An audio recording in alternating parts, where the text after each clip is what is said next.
Hey everyone, Leigh out of this binary here. This week's topic is internalized transphobia, so I'm going to see if I can go through this whole thing without having to edit it again, because lately my time management has been non-existent, so I'm having fun dealing with that. Okay, so let's get on to this. Internalized transphobia is the transphobic or cissexist tendencies that we're conditioned into thinking or doing, something like that.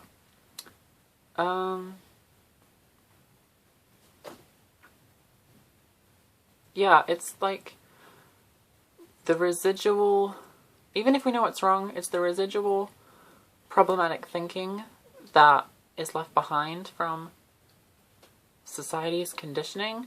For example, like, if we equate,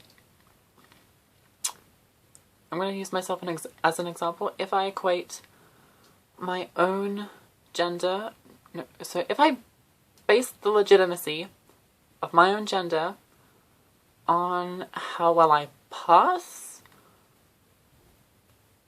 that's internalized transphobia, because it's still equating my identity with how I look, and I wouldn't do that to somebody else, so there's no reason to do it to myself, because it's still the same transphobic concept. Yeah, I hope that made sense. That's the best description of it I can think of at the moment. Hope it made sense. Let's move on. So, even if we know it's wrong, it's the transphobic thoughts that are left behind in our head, and I don't think it's inherently an awful thing, because from birth we're socialized by the culture we live in to think these things and to feel these things about other people and ourselves, and it's just all based on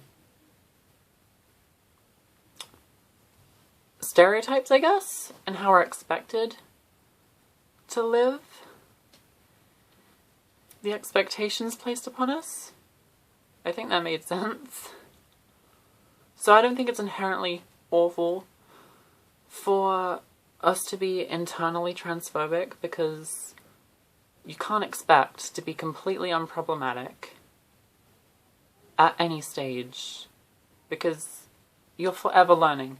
Forever learning, and you're forever getting better, and that's what matters. I do my best, obviously. I do my best to avoid transphobia of any form, at any level, so, but of course, nobody's perfect.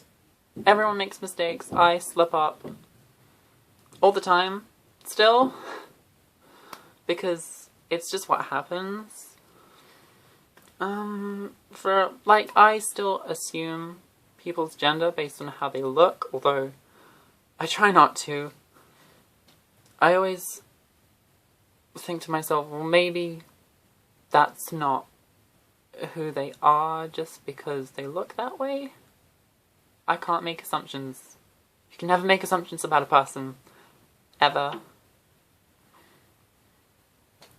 So yeah, that's just an example. I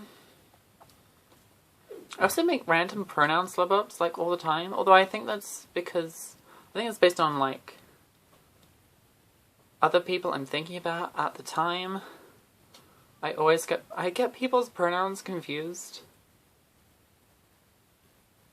with each other. Like, if I'm thinking about two different people, even if I were thinking about a cis guy and a cis girl, I'll probably get the pronouns mixed up at least once, because it just happens. That's just how my brain works.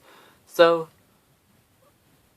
if I ever slip up your pronouns talking about you, under any circumstances, my apologies. I didn't do it on purpose. At all. I did not mean to do that. It just happens. I am entirely not articulate at the best of times. I guess all you can really do about combating internalized transphobia is to constantly call yourself out on it, because if you yourself recognize and consciously recognize that you've done something wrong, you're automatically going to work towards bettering yourself. And I think that's what's important, is to just actively work towards removing problematic thoughts of any kind, really. But internalized transphobia, if you can recognize that your thoughts are problematic and you call yourself out on it, I feel as if you're probably going to recognize it more frequently and correct yourself quicker until you just don't have those thoughts anymore, I guess. That's really all I can think that you could really do about it. So that's my advice about dealing with internalized transphobia. I think that's all I have to say, really. So I am going to go now. Yeah, keep an eye out for everyone else's videos this week. And yeah, pretty sure that's all. If you have topic suggestions and stuff, send them in. I'll have information about stuff in the description box, as per usual. So I'ma go now. I hope your day is as beautiful as you are. Bye!